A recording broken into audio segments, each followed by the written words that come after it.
नमो भगवते वासुदेवाय. सार्थ सुबोध ज्ञानेश्वरी. लेखन व वाचन सौ मनीषा भास्कर अभ्यंकर, महाराष्ट्र, मिरज 416410. अध्याय 12वा. भक्तियोग. गीतेच्या 12व्या अध्यायाचं समालोचन भाग 2. गीतेच्या 12व्या अध्यायातील 2 मुद्द्यांचं समालोचन आपण पाहिलं. आता उरलेल्या 3 मुद्द्यांचं समालोचन पाहूया.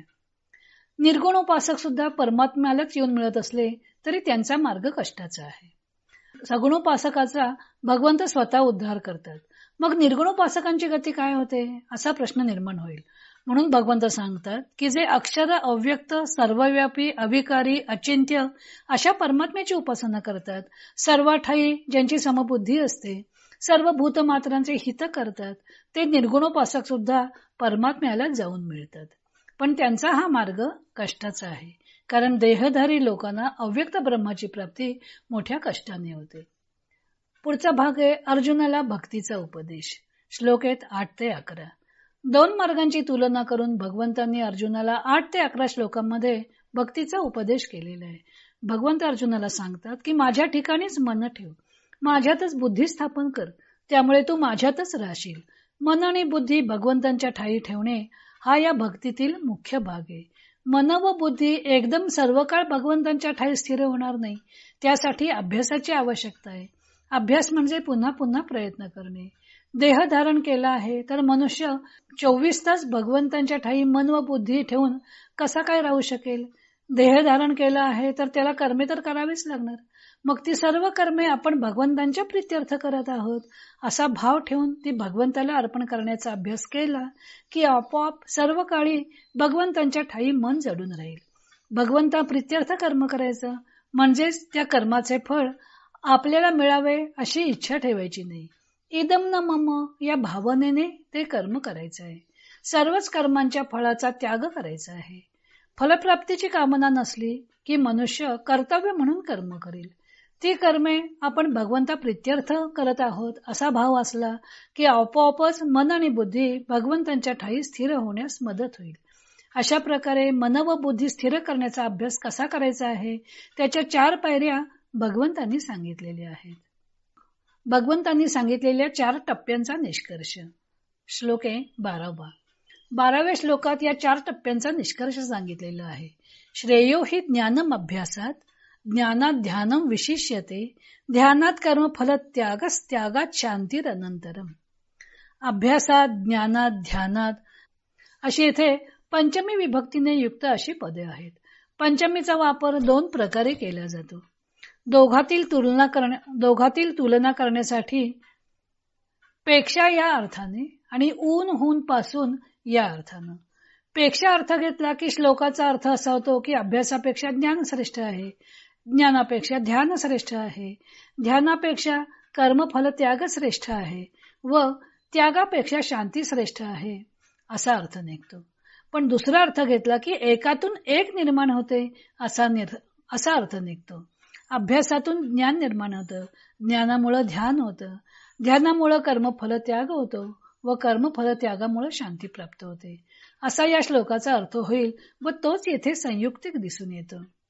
पुढचा भाग आहे भक्ताची लक्षणं. श्लोक 13 ते 20. पुढे भगवंतांनी 13 ते 19 श्लोकात भगवंतांची लक्षणं सांगून 20व्या श्लोकात ज्ञानी भक्त आपल्याला प्रिय असल्याचं म्हटलेलं आहे.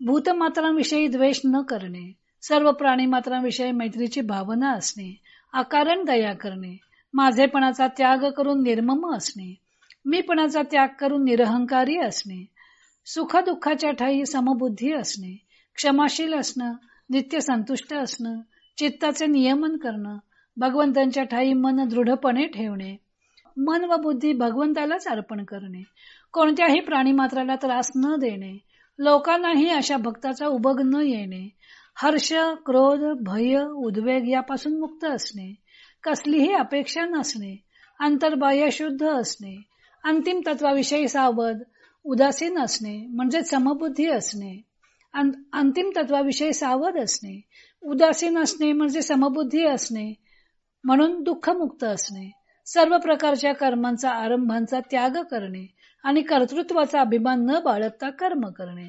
भक्तियुक्त असणे, आसक्ती रहित असणे, मौनी असणे, परमात्म्या व्यतिरिक्त कशाचाही आधार न वाटणे, स्थिर बुद्धी असणे, अशी भक्ताची लक्षणं भगवंतांनी सांगितलेली आहेत. त्यातील समदुःख म्हणजे समबुद्धी हे महत्वाचे लक्षण आहे. तेच वेगवेगळ्या प्रकारे ठसवलेलं आहे. संतुष्ट सततम योगी, हर्षामर्ष भयोद्वेगैर मुक्त, उदासीन, समदुःख सुख, अद्वेष्टा सर्वभूतानां, गतव्यथ, यो न हृष्यति न द्वेष्टि, न शोचति न कांक्षति, शुभाशुभ परित्यागे, समः शत्रौ च मित्रे च, मानापमानयोः समः, शीतोष्ण सुखो दुःखेषु समः, तुल्य निंदा स्तुती मौनिः, स्थिरमतिः, सर्वारंभ परित्यागी. ही सर्व लक्षणे एका समबुद्धी या लक्षणातच समाविष्ट होतात. अलिप्तता हे दुसरं लक्षण आहे. ते संगवर्जित, निर्ममो, निरहंकार, अनपेक्ष या विशेषणातून व्यक्त झालेले. भक्तिमान हे तिसरं लक्षण आहे. ती भक्ती दृढ होण्यासाठी मैत्र, करुण, क्षमी, शुची, दक्ष, योगी या दैवी गुणांची आवश्यकता आहे. तर हे दैवी गुण अंगी बाळगण्यासाठी यतात्मा, दृढनिश्चय या गुणाची आवश्यकता आहे. अशा भक्ताचा लोकांना उद्वेग वाटत नाही, अथवा तो भक्त सुद्धा लोकांना कंटाळत नाही. तो सर्व कर्मे कर्तव्य बुद्धीने करून भगवंताला अर्पण करत असल्यामुळं त्याच्या ठिकाणी अभिमान नसतो. तो निरहंकारी असतो. त्यामुळे तो अनिकेत म्हणजे एकाच आश्रयस्थानाला चिकटून राहत नाही. वसुधैव कुटुंबकम अशीच त्याची भावना असते. आता ज्ञानेश्वरीच्या 12व्या अध्यायाचं समालोचन आपण उद्यापासून पाहू.